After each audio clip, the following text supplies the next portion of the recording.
My name is Ursula Johnson. I'm Mi'kmaq First Nation from Eskasoni, Nova Scotia. And I'm Robin Metcalf. I'm Director Curator of St. Mary's University Art Gallery in Halifax, and we're touring the exhibition Megwidetamin by Ursula Johnson. And Megwidetamin is a Mi'kmaq word that means, it can mean two things. It can either be a statement of you do remember, or it can be prompted as a question of do you remember.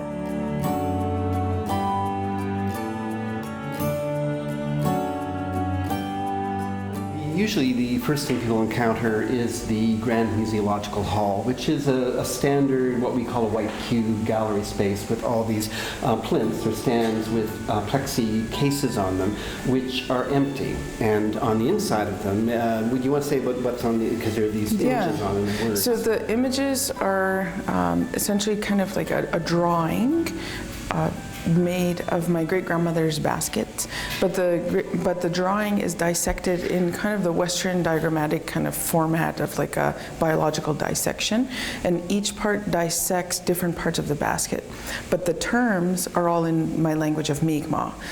The terms that dissect each of the components is actually essentially a recipe that tells you how to manipulate the materials with your body.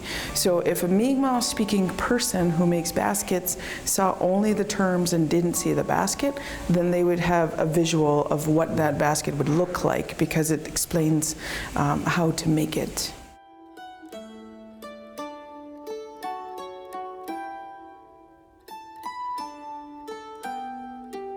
It came out of conversations with my great-grandmother. It all began when I was curating her retrospective back in 2009, which was exhibited in 2010. And we were looking at the whole idea of preservation of the basket. And I had asked her if she thought the basketry was going to survive. And she said no, for a couple of reasons. One of the main reasons, she said, was that people didn't have the language, and the language informs the baskets. The other reason is that she said that these kids don't know how to go out into the forest and tell you the difference between a red maple, a striped maple, or a sugar maple, let alone how to process it and then make the basket. So she felt that there was no hope.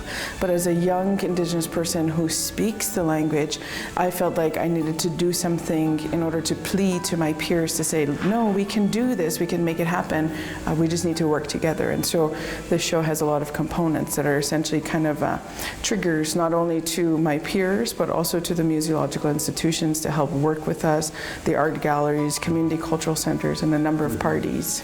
And as the director of an art museum, I'm really pleased that Ursula brought this project to us, because it's one of the major aspects of it is looking how the museums from settler culture have framed and enclosed, encased in art, objects from Indigenous culture and treated them as artifacts.